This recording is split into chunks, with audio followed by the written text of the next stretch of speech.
જય માતાજી, હર હર મહાદેવ. કેમ છો બધા? મજામાં હશો? કપાસ સોંપાઈને 4-5 દિવસ થઈ ગયા છે અને આજે આપણે તો છીએ ખેતર, કેમ કે ખડનું પ્રમાણ બહુ વધી ગયું છે. તો આવા રસ્તો ગારો બારો ખુદી આપણે તો છીએ આપણા ખેતર દવા છાંટવા. કઈ દવા છાંટીએ, શું છે, કપાસિયા કેટલા વીઘા, એવું બધું તમને દેખાડવામાં આવશે. તો નવા હોય તો ચેનલને સબસ્ક્રાઈબ કરી નાખજો. કીધું નથી પણ આજ કહું છું, કેમ કે જરૂર છે હમણાં. શું કહું તમારું? જોઈએ ભાઈ, આવા રસ્તે જાય છે તો ખૂબ ખરાબ રસ્તો છે. આ રસ્તો પસાર કરવો એટલે કે હાઈવે પસાર કરવા જેવું બરોબર છે. તો ભાઈ બધાના ખેતરમાં પાણી જ હતું. આ હેનો વેલો કે ભાઈ કહી દેજો કોમેન્ટમાં જરીક.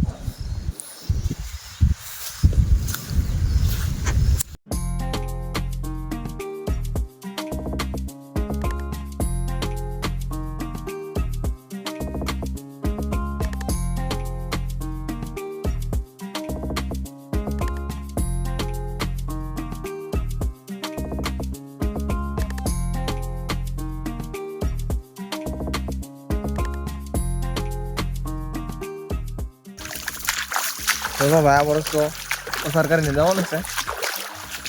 જોઈ જાઓ એટલું પાણી વીર્યું હોય, એ પાણીમાં હાલે ને જવાનું. ખેતર પછી તરત થાકી જાય.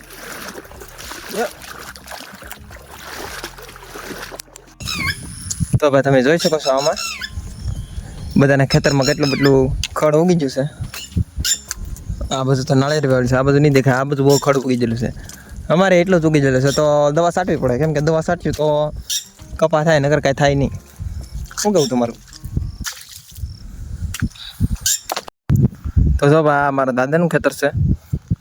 આની અંદર મસ્ત મજાનો કપા ઉગી ગયો છે ને આ બધું તો અમારે કાંઈ વાવેલું જ નહોતું, કેમ કે જે બધું કાંઈ વરસાદ એવો આવી ગયો ને તો કાંઈ લેવાની ફેરી જ ન રહી. તો આ આપણી ઓલી વાડી છે. વાડી તો ન કહેવાય, ખેતર. આ જવાનું છે, વાડી બનાવવાની છે હજી, ત્યાં જઈએ. તો ભાઈ જો આપણે આપણી ઝૂંપડીએ પહોંચી ગયા ને પંપ બેઠો ઉતાર્યો ને હવે આપણે દવા છાંટવાની છે. દવા જો આ છે કંઈક ગ્લાયઝોલ નામની. આનાથી તરત ખડ બળી જાય એમ દુકાનવાળાએ કીધું છે. જોઈએ હવે ખડ કેમ બળે.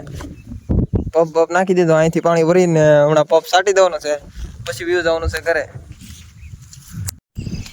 તો જો પાછો કાલ વરસાદ આવ્યો ને તો અહીંયા બધે પાણી ભરાઈ ગયું છે. હા તો આ ઓળમાં પાણી ભરાઈ ગયું, અહીંયા બધે ભરાઈ ગયું છે. કપાની વાત કરીએ તો કપા કાંઈ એટલું બધું ઉગ્યો એવું લાગતું નથી, જેવો તેવો ઉગ્યો. કેમ કે ફૂલ ભીનું હતું એટલે એટલું બધું કાંઈ ઉગે નહીં, એ તો તમને ખબર જ હશે. જો આવી રીતનો ઉગ્યો. તો કોક ઠેકાણે ઉગ્યો, કોક ઠેકાણે ન ઉગ્યો. એટલે મતલબમાં 50% ઉગી ગયો છે. હજી 2-3 દી ખમી જાય, 2-3 દી પછી ડૂર પડે અને પૂર્વ આવી જવું આપણે. ડૂર એટલે ખબર કે ન ખબર હોય તો કહી દઉં કે જે આપણે વાવ્યું હોય એની વચ્ચે જે જગ્યા રહી જાય ને ડૂર કહેવાય. એટલેથી લઈને એટલા વિસ્તારમાં એટલો બધો કપા નહીં ઉગ્યો, પરંતુ અહીંથી તે લઈને આ વચ્ચેનો વિભાગ જે છે ને એની અંદર સારો કપા ઉગી જશે. તો જો ભાઈ આવી રીતના પાણી ભરવાનું, આપણે ત્યાંથી લાવી આમાં નાખવાનું. આ હેઠે તમને દેખાય છે ખડ, આપણે ત્યાં છાંટવાની છે. અને ઓલી નાળિયેરી તમે જોઈ શકો છો, વધતી જ નથી, એટલી જ રહી છે. ને કપા ઉગી જશે એ બતાવું તમને કેટલો ઉગ્યો. ને પાણી ભરાઈ ગયું પાછું, એટલે થોડુંક ધ્યાન રાખવું પડશે. વરસાદ ન આવે તો સારું.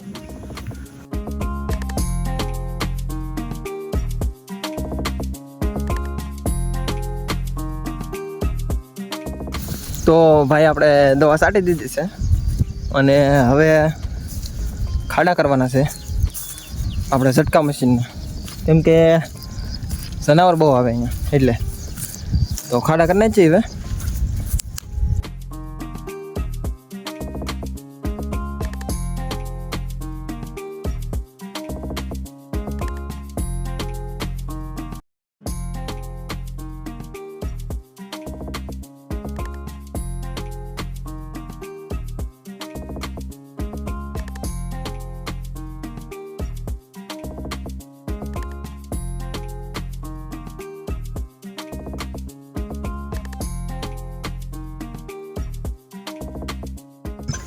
તો હવે ખાડ અને એવું બધું થઈ ગયું છે. હવે ઓલમોસ્ટ બધું કામ આજનું પતી ગયું છે. તો બીજું કંઈક કામ હોય તો કરીએ, બાકી ઘરે વ્યા જઈએ હવે, કેમ કે બધું કામ તો પતી ગયું છે અને બપોરનો ટાણો છે જમવાનો. તો કાંઈ નહીં, બીજું તો હું નથી, લાઈક શેર સબસ્ક્રાઈબ કરી દેજો, બીજું તો કાંઈ જોતું નથી. તો આપણું અહીંયા નીચે કામ બધું પતી ગયું છે અને હવે આપણે ઉપર એક ખેતર છે તો ના જાય. તો જો આ છે મારા કાકાનું એનું ખેતર ઉગી ગયો છે. આ કોરામાં સોંપેલો છે કપા, કોરામાં સોંપેલો છે, મસ્ત ઉગી ગયો છે. હવે આપણે ઢોરામાં એક આપણું ખેતર આવેલું છે ને, ના જવાનું છે, ના કપા ઉગ્યો કે નહીં એ જોવાનું છે. પછી આપણે શાંતિથી ઘરે પી જવાનું છે, ખાઈ પીને સુઈ જવાનું છે, કેમ કે બપોરનો ટાણો થઈ ગયો છે. તો અમારી 3-4 ખેતરની અંદર આ એક મસ્ત મજાની નાળિયેરી છે. આના લગભગ 10 વર્ષ થઈ જશે અને નાળિયેર બી આવતા થઈ જશે. અને આ અમારું બીજું ઘર છે, ત્યાં બધો સામાન ને એવું મેકવાનું છે. તો જો આ ઉપર અમારું ખેતર છે, એટલે બધાયનું છે. અહીંયા ત્યાં મસ્ત મજાનો કપા ઉગી ગયો છે, એવડો થઈ ગયો છે, જોઈ શકો છો. અને અહીંયા એટલું છે અને નીચે એવડું છે, એ તો તમે જોઈ જ લીધું. નીચે થોડુંક વધારે છે, અહીંયા ઉપર થોડુંક ઓછું છે. જોઈ લો, આવી રીતનો કપા મસ્ત મજાનો ઉગી ગયો.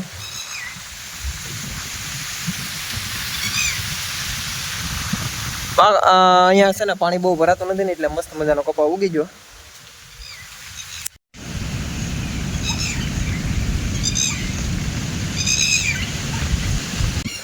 તો ભાઈ આપણે ઉપરનો કપા બી જોઈ લીધો છે. ઉપરનો કપા તો બહુ મસ્ત થઈ ગયો છે. બસ તો હવે તો બીજું કંઈ કામ છે નહીં ને, હવે આપણે ઘરે વ્યા જશું. શું કેવું તમારું? તો જો મિત્રો, દવા છાંટી દીધી ને એવું બધું કરી નાખ્યું. તો હવે ચાલ્યા કરે, કેમ કે ભૂખ લાગી જશે. તો હવે કંઈક ખેતર આવશું પાછા, ત્યારે કંઈક તમને બતાવશું કેવો કપાસ છે ને એવું બધું. ત્યાં સુધી જય માતાજી, હર હર મહાદેવ.